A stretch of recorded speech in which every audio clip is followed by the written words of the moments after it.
Number 37. Sri Dinesh Kumar is the owner of three houses. House A, house B, house C. Particulars देखते हैं इनके। Annual fair rent दे रखा है house ए का 18,000 rupees, municipal valuation 15,000 rupees, let out per month 2,000 rupees. मतलब कि house ए को इन्होंने किराए पे दे रखा है जिससे कि पर मंथ 2,000 रुपीज़ आ रहा है। यूज्ड बाय टेनेंट, मतलब टेनेंट जो किराएदार है वो किस पर्पज़ के लिए घर यूज़ कर रहा है, तो रेजिडेंशियल पर्पज़ के लिए। तो भी चाहे चाहे किराएदार उसको किसी भी पर्पज़ के लिए यूज़ करे, बस लेट आउट है तो हमें बस लेट आउट वाले फॉर्मूले से ही सॉल्व करना है। कंस्ट्रक्शन स्टार्टेड 30 मई 2016, कंस्ट्रक्शन कंप्लीटेड 1 अप्रैल 2019। रिपेयर एक्सपेंसेस से हाउस प्रॉपर्टी में कोई मतलब नहीं, कलेक्शन चार्जेस से हाउस प्रॉपर्टी से कोई मतलब नहीं। इंटरेस्ट ऑन लोन, तो इसमें बाकायदा पर्पस दिया हुआ है कि किस लिए लोन लिया गया था और उसका इंटरेस्ट। तो पहला तो है interest on loan for construction 10,000 rupees. तो कंस्ट्रक्शन यानी कि हाउस प्रॉपर्टी का कंस्ट्रक्शन होगा तो ये 10,000 रुपीज़ हम एनुअल वैल्यू में से लेस कर देंगे जब डिडक्शन लेस करते हैं तो। For the marriage of daughter, वैसे तो दिया नहीं है, अगर दिया भी होता तो नहीं लेते क्योंकि ये हाउस प्रॉपर्टी से रिलेटेड नहीं है। फिर फॉर रिपेयर दिया होता तो लेते क्योंकि रिपेयर्स हम लेते हैं हाउस प्रॉपर्टी का, तो ये नहीं दिया हुआ है। तो बस इसमें डिडक्शन जब हम करेंगे एनुअल वैल्यू में से तो इंटरेस्ट ऑन प्रीवियस ईयर में 10,000 रुपीज़ लेस कर देंगे। Municipal tax is 10% of municipal valuation. मतलब कि जो म्यूनिसिपल वैल्यू होगी उसी का 10% है म्यूनिसिपल टैक्स। तो जैसे यहाँ 15,000 रुपीज़ है तो 15,000 का 10% जो है वो म्यूनिसिपल टैक्स हो जाएगा हाउस ए का। उसके पहले हाउस बी का पर्टिकुलर देख लेते हैं फिर आगे पढ़ेंगे। हाउस बी में एनुअल फेयर रेंट है 15,000 रुपीज़, म्यूनिसिपल वैल्यूएशन है 20,000 rupees, let out per month 1,500 per month है। Used by tenant, tenant office के लिए इस्तेमाल कर रहा है, हमको उससे मतलब नहीं है कि किराएदार क्या करता है उसमें, बस लेट आउट है यानी कि लेट आउट वाले फॉर्मूला इसमें लगेगा। कंस्ट्रक्शन स्टार्ट 1 जनवरी 2016 और कंस्ट्रक्शन कंप्लीटेड 1 जून 2019। रिपेयर एक्सपेंसेस नहीं गिवन, हाउस प्रॉपर्टी में नहीं लेते हैं। कलेक्शन चार्जेस भी हाउस प्रॉपर्टी में नहीं लेते हैं। Interest on loan for construction के लिए नील है हाउस बी में। For the marriage of daughter 6,000 rupees, but हम सिर्फ हाउस प्रॉपर्टी से रिलेटेड लोन लेते हैं, ये डॉटर के मैरिज से रिलेटेड है इसलिए 6,000 नहीं आएगा हाउस प्रॉपर्टी में। फॉर रिपेयर्स ये आता है लेकिन यहाँ पे नील है। पहले हाउस सी का पढ़ ले रहे हैं, अब फिर एक साथ ये पढ़ लेंगे। हाउस सी है annual fair rent 12,000, municipal valuation 10,000, late out per month यानी पर मंथ का किराया 1,250। टेनेंट इसको घर के लिए इस्तेमाल कर रहा है रेजिडेंशियल पर्पस। और कंस्ट्रक्शन स्टार्ट हुआ है 2 मार्च 2013 और ख़त्म हुआ है 31 मार्च 2014 को। रिपेयर एक्सपेंसेस हाउस प्रॉपर्टी में नहीं लेते हैं, कलेक्शन चार्जेस हाउस प्रॉपर्टी में नहीं लेते हैं। Interest on loan for construction nil, for the marriage of daughter nil, for repair 1,000। तो रिपेयर के लिए जो लोन होता है वो हम लेते हैं हाउस प्रॉपर्टी में और इसको एनुअल वैल्यू में से लेस कर देंगे। ये रिपेयर्स हम हाउस प्रॉपर्टी का मानते हैं यहाँ पे। Municipal tax is 10% of municipal valuation, यानी कि जो भी म्यूनिसिपल वैल्यूएशन होगा, जैसे यहाँ 15,000 है हाउस ए में तो 15,000 का 10% 1,500 रुपीज़ म्यूनिसिपल टैक्स हो जाएगा। फिर the municipal tax of house A was paid by the owner.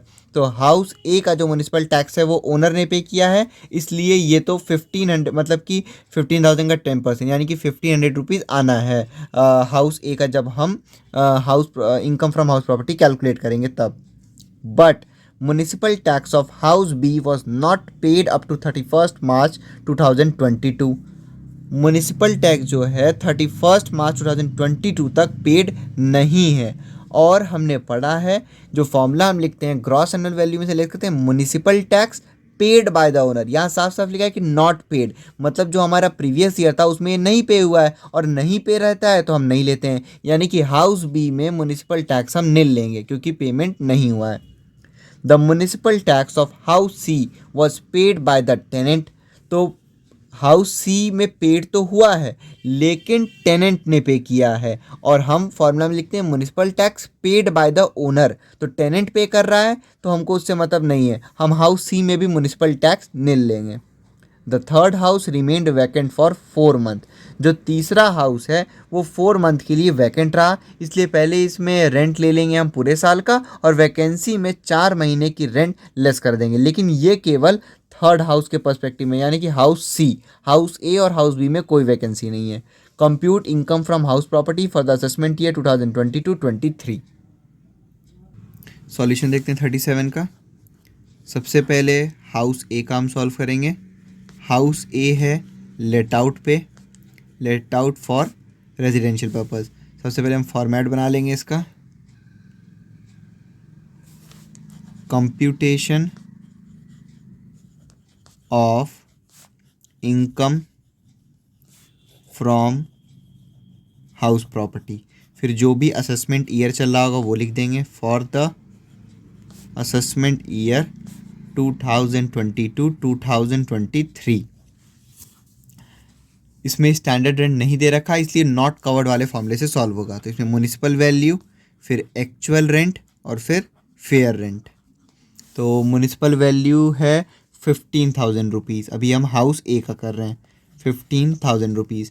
Actual rent है 2,000 पर मंथ, तो यानी कि 2,000 रुपीज़ इंटू 12, ये हो जाएगा 24,000 रुपीज़। उसके बाद फेयर रेंट, फेयर रेंट दे रखा है 18,000 रुपीज़। अब इन तीनों में से जो भी ग्रेटर होगा वो हो जाएगा हमारा ग्रॉस एनुअल वैल्यू, यानी कि इन तीनों में से ग्रेटर कौन सा है, तो 24,000 रुपीज़, वही हो गया ग्रॉस एनुअल वैल्यू। अब ग्रॉस एनुअल वैल्यू में से हम लेस करते हैं तीन चीज़। पहला, municipal tax paid by owner,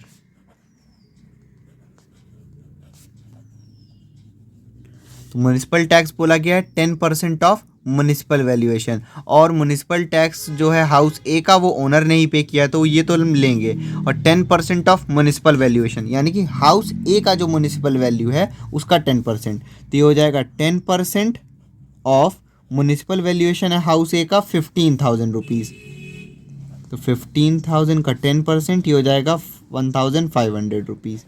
उसके बाद हम लेते हैं वैकेंसी। अगर कोई भी किसी भी महीने खाली रहा हो तो नहीं है वैकेंसी हाउस ए में। फिर उसके बाद तीसरा है अनरियलाइज्ड रेंट,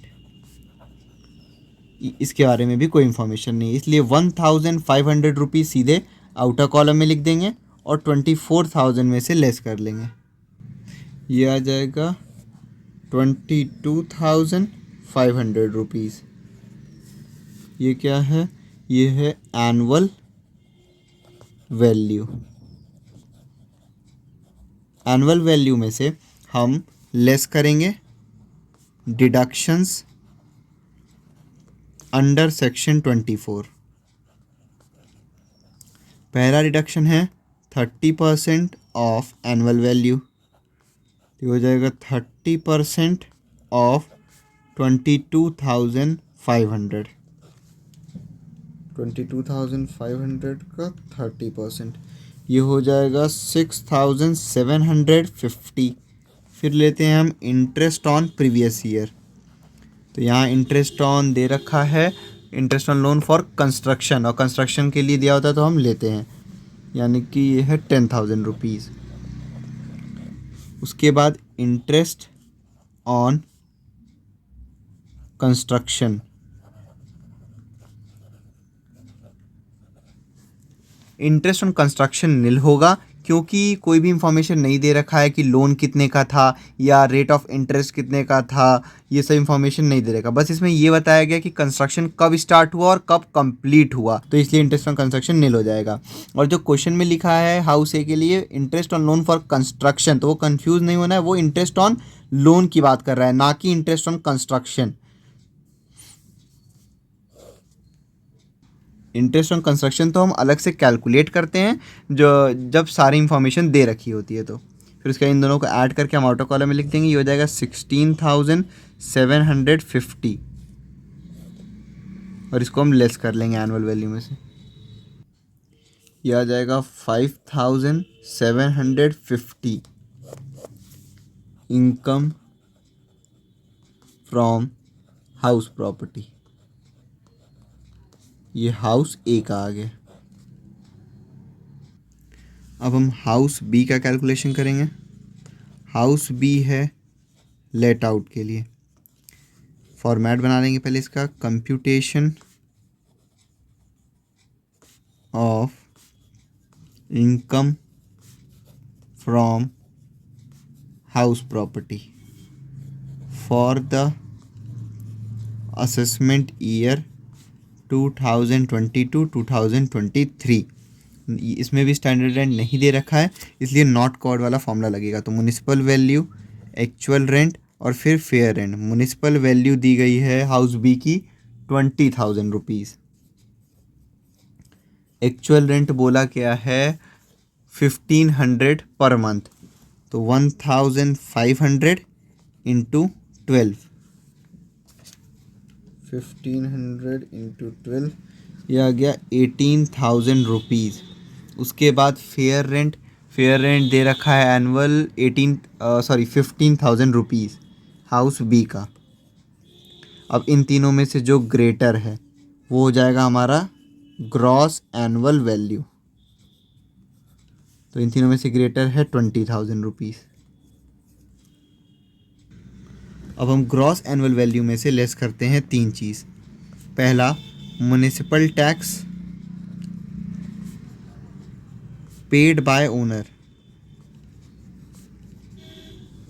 तो म्युनिसिपल टैक्स इसमें बोला तो है कि 10% ऑफ म्युनिसिपल वैल्यूएशन, लेकिन हाउस बी के केस में बोला है कि हाँ municipal tax of house B was not paid, और नहीं, यहाँ पे हम सिर्फ पेड वाले ही लेते हैं और ओनर के द्वारा पेड होना चाहिए, तो नहीं पेड अनपेड है, इसलिए इसको भी नील लेंगे यहाँ पे।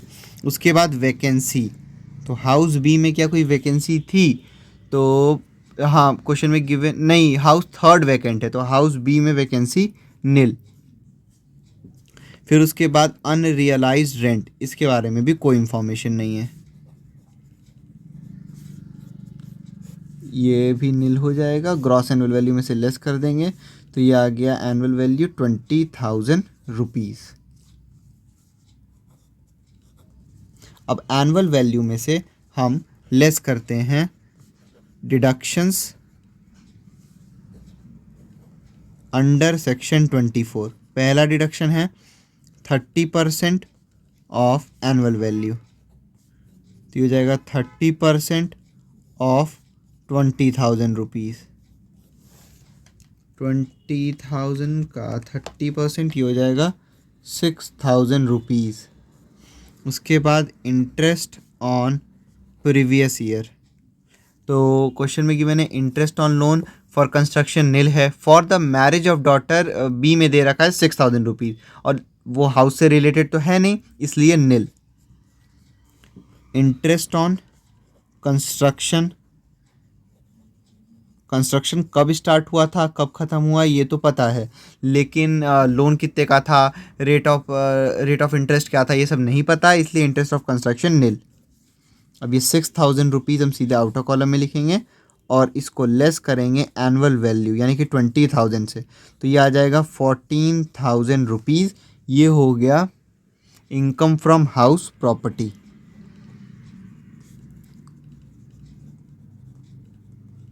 ये आ गया हाउस बी का। अब हम कैलकुलेट करेंगे थर्ड हाउस का जो कि लास्ट है, हाउस सी। ये भी लेट आउट है for residential purpose.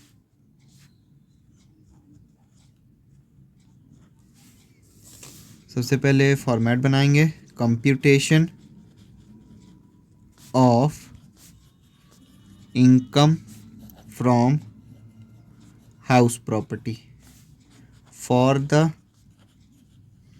Assessment year 2022-2023। House C है और स्टैंडर्ड रेंट नहीं दे रखा है, इसलिए इसको नॉट कवर्ड वाला मानेंगे। तो ये हो जाएगा म्युनिसिपल वैल्यू, एक्चुअल रेंट और फेयर रेंट। म्युनिसिपल वैल्यू दे रखी है 10,000 रुपीज़, सीधे आउटर कॉलम में लिख देंगे। उसके बाद एक्चुअल रेंट लेट आउट बोला है 1,250 पर मंथ, तो 1,002 सॉरी यहाँ पे रहेगा 1,250 इंटू 12, ये हो जाएगा 1,250 इंटू 12, 15,000 रुपीज़। उसके बाद फेयर रेंट, तो annual fair rent house C का है 12,000 रुपीज़। अब इन तीनों में से जो ग्रेटर होगा वही हो जाएगा हमारा ग्रॉस एनुअल वैल्यू। तो इन तीनों में से ग्रेटर है 15,000 रुपीज़। ग्रॉस एनुअल वैल्यू में से हम लेस करेंगे डिडक्शंस, सॉरी लेस करेंगे 3 चीज़। पहला municipal tax paid by owner, तो थर्ड हाउस में भी म्युनिसिपल टैक्स तो 10% ऑफ म्युनिसिपल वैल्यूएशन है, लेकिन बोला है the municipal tax of house C was paid by the tenant, और हम सिर्फ पेड होना चाहिए लेकिन ओनर के द्वारा पेड होना चाहिए। यहाँ टेनेंट ने पे किया हाउस सी में, इसलिए इसमें नील लेंगे। उसके बाद लेते हैं हम वैकेंसी, तो हाउस थर्ड जो है लिखा हुआ है the third house remained vacant for 4 month, 4 महीने के लिए खाली था, तो यहाँ 4 महीने का रेंट ले लेंगे। 1250 इंटू 4, 1250 इंटू 4, ये आ जाएगा 5000 रुपीज़। ये हम लेस कर देते हैं क्योंकि हमने ऊपर पूरे साल का रेंट ले रखा है और 4 महीने घर खाली था, तो इतने महीने का रेंट नहीं मिला होगा, तो वैकेंसी थी क्योंकि, तो लेस हो गया। फिर उसके बाद अनरियलाइज्ड रेंट, अनरियलाइज्ड रेंट के बारे में भी कोई इन्फॉर्मेशन नहीं दी गई है, ये नील हो जाएगा। अब ये 5000 हम सीधे आउटर कॉलम में लिख देंगे और 15000 से लेस कर लेंगे, तो ये हो जाएगा 10,000 रुपीज़। 10,000 हो गया ये हमारा एनुअल वैल्यू। एनुअल वैल्यू में से हम लेस करेंगे डिडक्शंस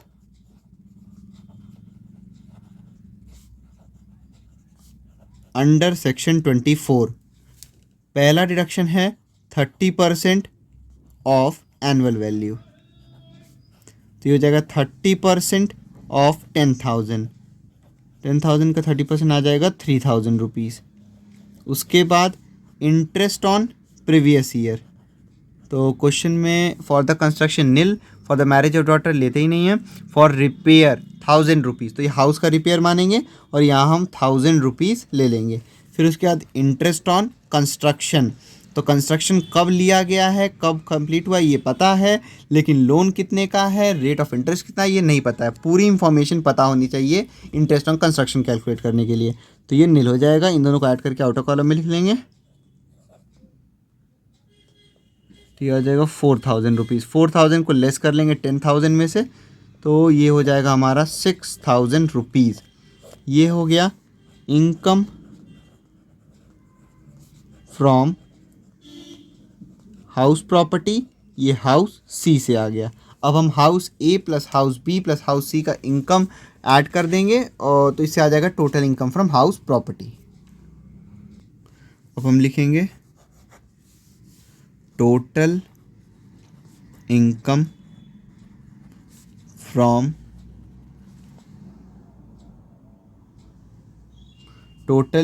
फ्रॉम हाउस प्रॉपर्टी। अब इसमें तीनों हाउस से जो जो इनकम आई है वो ऐड कर देंगे। हाउस ए से हुआ है 5,750 का इनकम, हाउस बी से हुआ है 14,000 का इनकम, और हाउस सी से हुआ है 6,000 का इनकम। अब इन तीनों इनकम को ऐड कर देंगे, तो ये आ जाएगा 25,750 total income from house property.